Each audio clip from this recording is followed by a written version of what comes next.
تو وہ جو سوچنے کی صلاحیت ہے وہ نئے نوجوانوں میں ڈیولپ کرنے کی ضرورت ہے. ہمیں یہ نہیں کہ ہمارے والد صاحب نے یہ کہا تو ہم بھی ویسا کر رہے ہیں, تو وہاں پہ ہماری سوچ مات کھا جاتی ہے اور ہم کہیں نہ کہیں پھنس جاتے ہیں. تو ان چیزوں کو آگے بڑھانے کے لیے نوجوانوں کو اپنے سوچ کے ساتھ آگے بڑھنے کی ضرورت ہے اور اس کے ساتھ رہنمائی ضرورت ہے. تو جب آپ اپنے خیالات, اپنے سوچ کا اظہار کریں گے تو اس میں آپ صحیح اور غلط کا فیصلہ کر سکتے ہیں. جب آپ بولیں گے نہیں, ہم دوسرے کی سوچ کے حساب سے چلیں گے تو شاید اس میں ہم کہیں نہ کہیں پیچھے رہ جاتے ہیں. اور اس کی یہ ضرورت ہے کہ ہم اپنی سوچ کے ساتھ آگے بڑھیں اور اس میں ہمیں جہاں رہنمائی کی ضرورت ہو یا رہنمائی کرنے والے ہوں تو وہ رہنمائی کریں تو انشاءاللہ کامیابی ملتی ہے. جیسے ایک سوال یہ ہے کہ جیسے یہاں پہ جو طلبہ ہیں ان سے بھی آپ متعارف ہیں, ان کے ساتھ بھی آپ نے زندگی کے کچھ لمحات بسر کی ہیں, اور آپ وہاں بھی طلبہ سے جو واشنگٹن یونیورسٹی میں ہیں وہاں بھی آپ روبرو ہوتے ہیں, تو دونوں کے بیہیویئرل پیٹرن میں ایک طریقے سے دیکھیں بحیثیت اسٹوڈنٹس کیا بنیادی فرق آپ نے پائی؟ ہاں دیکھیے, یہ کچھ نہ کچھ بنیادی فرق ضرور ہوتا ہے. کسی بھی ادارے کو دوسرے سے کمپیئر کریں گے بنیادی, لیکن یہ ایک سسٹم کا دوسرے سسٹم سے کمپیریزن ہے. تو شاید اس لحاظ سے یہ اتنا زیادہ کمپیریبل اسٹڈی نہیں ہو سکتا کیونکہ وہاں کے حالات دوسرے ہیں, یہاں کے حالات دوسرے ہیں. وہاں جو اسٹوڈنٹس ہوتا ہے بیسیکلی وہ اپنے کام سے بہت زیادہ مطلب رکھتا ہے. اگر اس کی کلاس کو جانا ہے تو اسے کہنے والا کوئی نہیں ہے, کیونکہ امریکہ میں پیرنٹس کا سوشل پریشر جو ہے وہ بالکل نہیں ہوتا ہے. جیسے ہم اگر کوئی بچہ اسکول نہیں جاتا تو یہاں ماں باپ بھیجتے ہیں, وہاں پہ جب آپ ہائر ایجوکیشن میں چلے جاتے ہیں تو وہاں پہ اپنا مطلب ہوتا ہے, اپنا مقصد ہوتا ہے.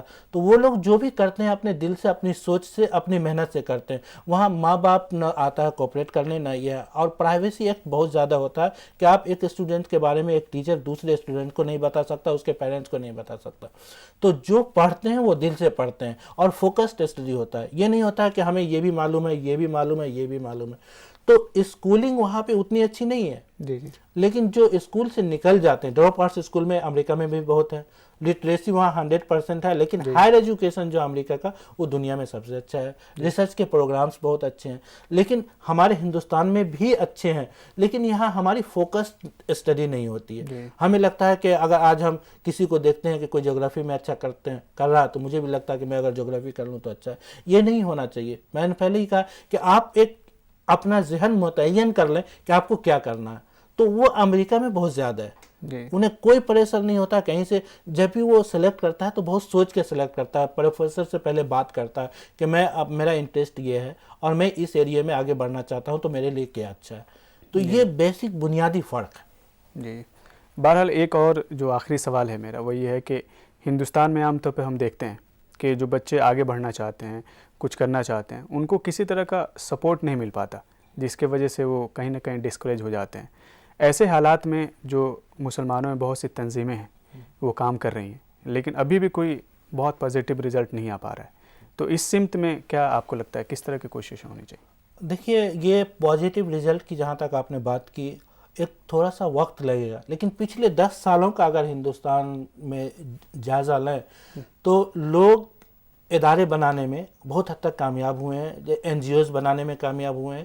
اور آج وقت یہ نہیں ہے کہ حکومتیں یا کوئی گورنمنٹ ہمارے لیے کیا کر رہی ہے. جب تک ہم اپنے ادارے کو مضبوط نہیں کریں گے تو ہم کامیاب نہیں ہوں گے. اور اس کی ایک وجہ یہ بھی ہے کہ انڈیویجول لیول پہ بہت سارے کام ہو رہے ہیں, اس کو چینلائزڈ کرنے کی ضرورت ہے, اس کو ایک ساتھ مل کے استحکام کی ضرورت ہے, تاکہ جیسے ہم انڈیویجول لیول پہ اپنے یہاں کام کر رہے ہیں, آپ اپنے یہاں کام کر رہے ہیں, اس کی اشد ضرورت ہے. آج آپ کام کرنے کی ضرورت ہے, ورنہ ہم بہت پیچھے رہ جائیں گے, کیونکہ ہم سب کچھ گورنمنٹ پہ منحصر ہو کے نہیں کر سکتے. ہمیں اپنے ادارے بنانے ہوں گے, اپنی تنظیمیں بنانی ہوں گی.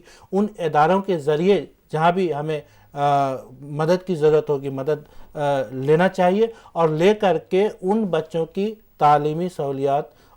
تعلیمی سہولیات فراہم کرنی چاہیے جو پڑھنا چاہتے ہیں, جنہیں تعلیم کی ضرورت ہے, جنہیں انسپائریشن کی ضرورت ہے, جنہیں آگے لا کر یہ بتانے کی ضرورت ہے کہ آپ کا بچہ بھی کل کو ہمارے جیسا یا اور کسی کامیاب آدمی کے انسان کے جیسا ہو سکتا ہے.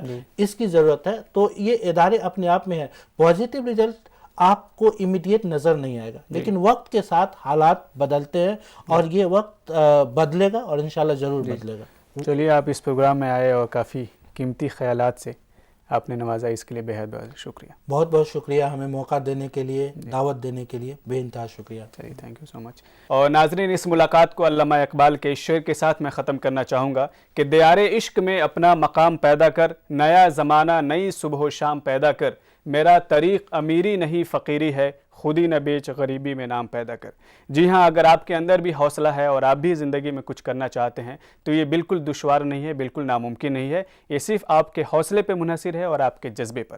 تو بہرحال اس ملاقات کو ہم یہیں پہ ختم کرتے ہیں، اس امید کے ساتھ کہ اگلے ایپیسوڈ میں پھر کسی نئی شخصیت کے ساتھ ملاقات ہوگی. تب تک کے لیے خدا حافظ.